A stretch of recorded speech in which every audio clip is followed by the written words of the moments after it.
Hello everyone and welcome back to my YouTube channel. So guys, in this video I'll help you how to remove Meta AI from Messenger.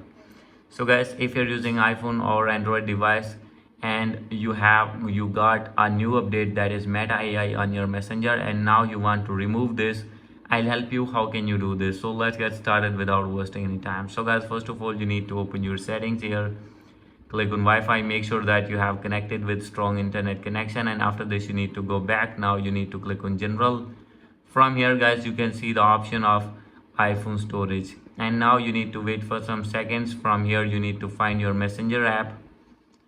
So guys, as you will see here, you can see the option of Messenger app. Simply you have to delete your app from here, and after doing a delete you need to go back, and guys you need to download the lowest Messenger version. So guys, if you are using updated version, simply you have to delete it first, and guys after this you need to open an internet browser, and guys you need to download the older version of Messenger. And guys after downloading older version, then guys Meta AI update will be removed from your Messenger.